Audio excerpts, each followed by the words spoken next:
crash took everything from him in seconds. His dreams, his future, even his legs. Most people would have given up right there, but he didn't. Instead, he fought back harder than ever and did the impossible. This is the story of pure courage, heart, and unstoppable willpower. It was supposed to be just another race. Nothing unusual, nothing dangerous. Just another shot at the podium. But in the blink of an eye, everything changed. April 2017, Donington Park. Billy Monger, 17 years old, is flying at over 120 miles per hour in his Formula 4 car. A rising star, a real shot at Formula 1, and then he crests the hill. Boom. Metal crunches. Carbon fiber explodes. Billy slams straight into a stationary car, hidden just over the rise. Silence. The kind of silence that makes your stomach drop. In those first moments after the crash, Billy is conscious, dazed, shocked. He can hear the screams of the other driver, but he can't feel his legs. He doesn't panic. He doesn't cry. He tells the medics to help the other guy first. That's the kind of person Billy is. Even with his world shattered in seconds. For 45 minutes, he's trapped in that wreckage. Then comes the induced coma, and when he wakes up, everything is different. His left leg is gone above the knee, his right, below. Just like that. 17 years old, and both legs are gone. You think you'd scream, panic, break down. But Billy, he stares at the end of the bed. He already knows. It's not shock, it's reality. His dream of becoming a Formula 1 driver shattered in an instant. And now, here's the twist no one saw coming. Billy didn't quit. He didn't spiral into depression. He didn't hide from the world. He didn't say, "Why me?" and let the darkness win. Instead, he made a decision. One that would make headlines around the world. He would race again. But before we get there, you have to understand something. Racing wasn't just Billy's passion. It was his life, his identity. From the age of 6, he was behind the wheel. Not playing with toys, not watching cartoons. He was racing full throttle. His dad had put him in a go-kart before he could even drive it. Weekends, always at the track. Rain or shine. School holidays, racing. Birthdays, racing. And by the time he was 10, Billy wasn't just a kid with a dream. He was British champion. World races followed, wins, trophies, headlines. He was climbing fast, on a path straight to Formula 1. But now, lying in a hospital bed with 2 limbs missing, that dream looks dead. Here's where most people give up. Folds say, maybe I'll coach, or maybe I'll try commentary. Not Billy. And that's where this story gets brutal, inspiring, and almost unbelievable. Because the kid who had every reason to quit, didn't. He had one mission, get back behind the wheel. And that mission, it wouldn't be easy. Not even close. Recovery wasn't a montage. It wasn't inspirational music and fast-forwarded progress. It was pain, real pain.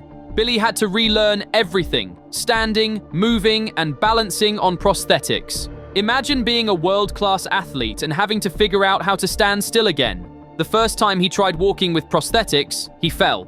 Hard. Then again, and again. He bruised, he bled, but he never quit. Because Billy didn't just want to walk, he wanted to drive. And driving, that was an entirely different beast. Race cars aren't built for amputees. Formula 4 doesn't come with a hand control option. If Billy were going to race again, he'd need a custom-built car, one designed around his new body. And even then, he had to prove he could handle it. So while most 17-year-olds were worried about exams, Billy was working with engineers to redesign an entire racing system.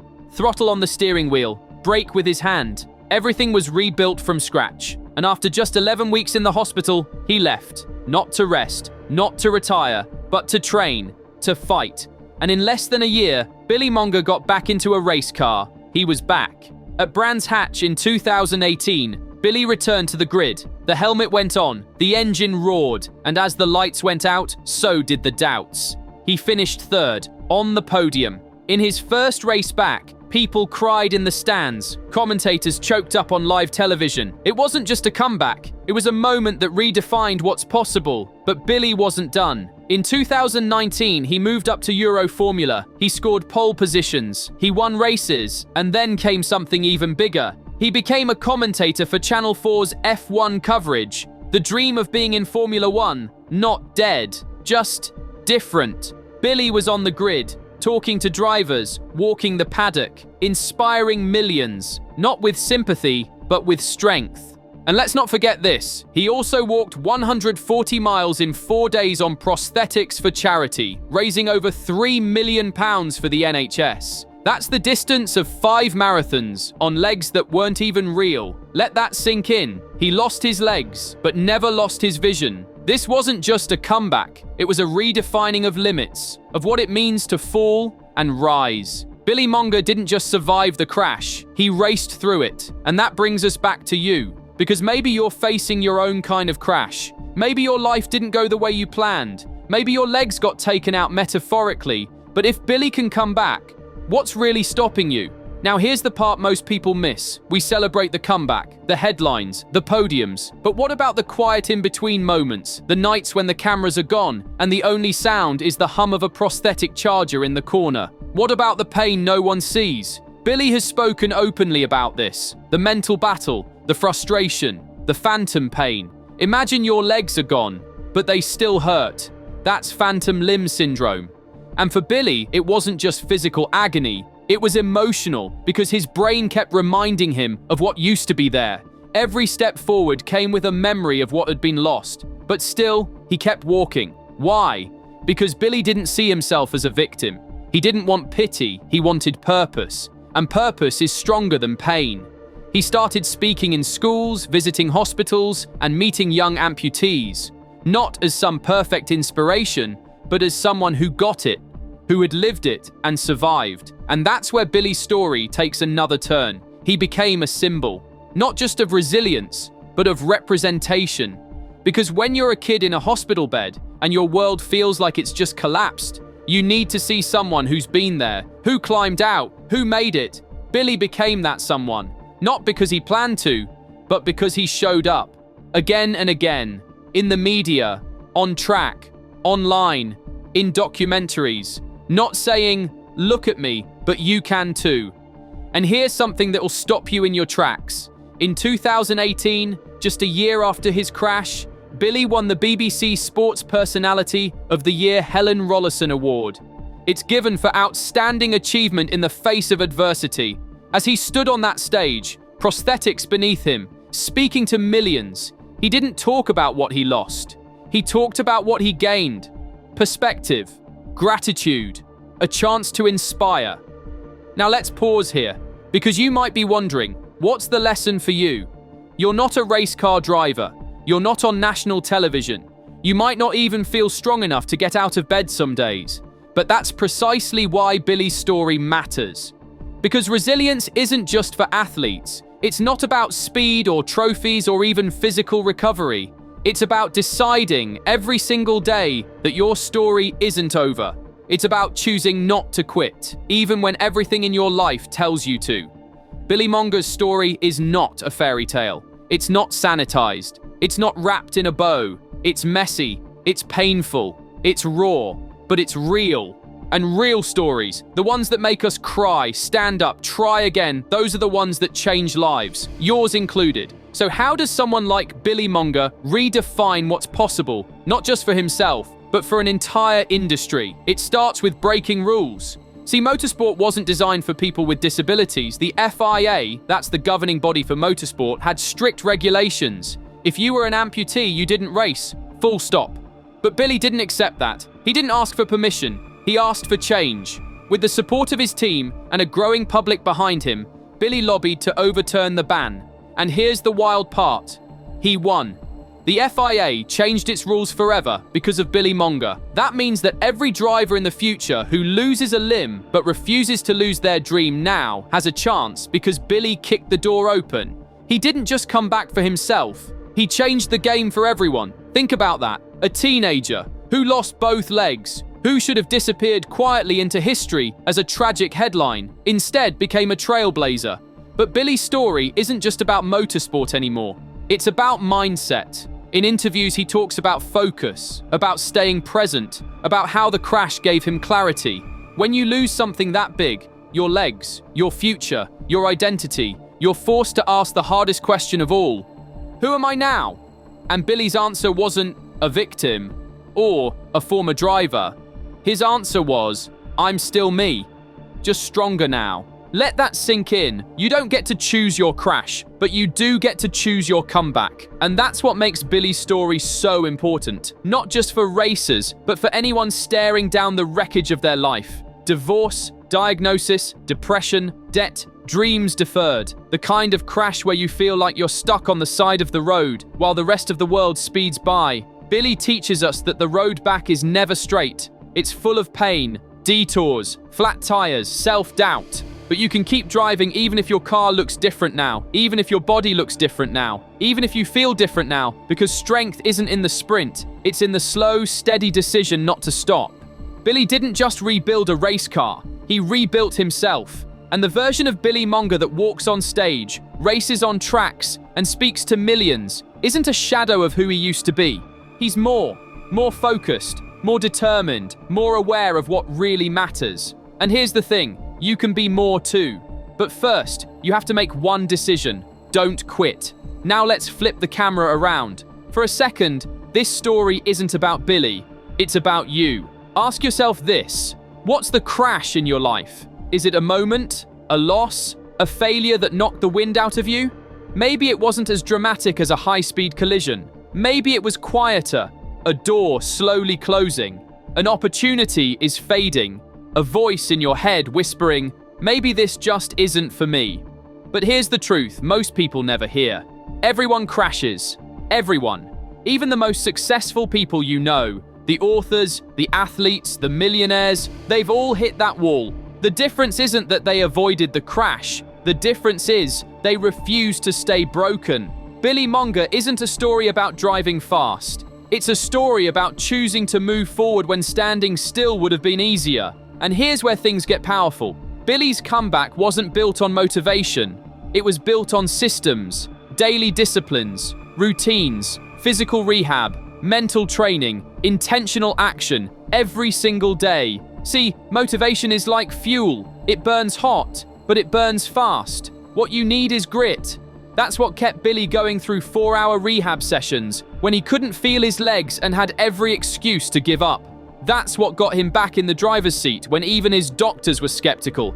That's what pushed him to say yes to a documentary, yes to public speaking, and yes to becoming a symbol of hope.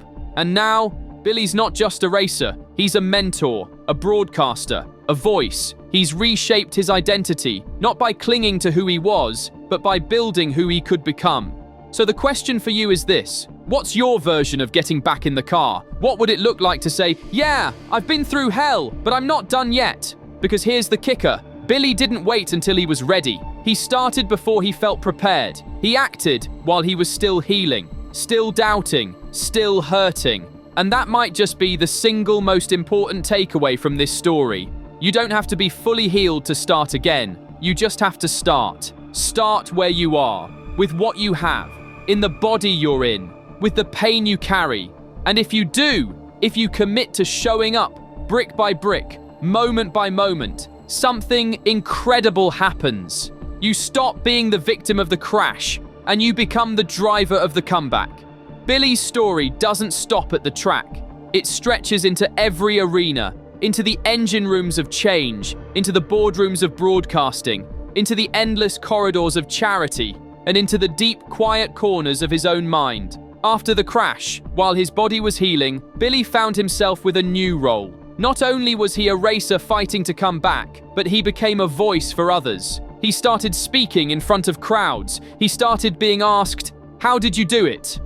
The answer wasn't a punchline. It was one of constant effort. The thousands of tiny steps that no one sees.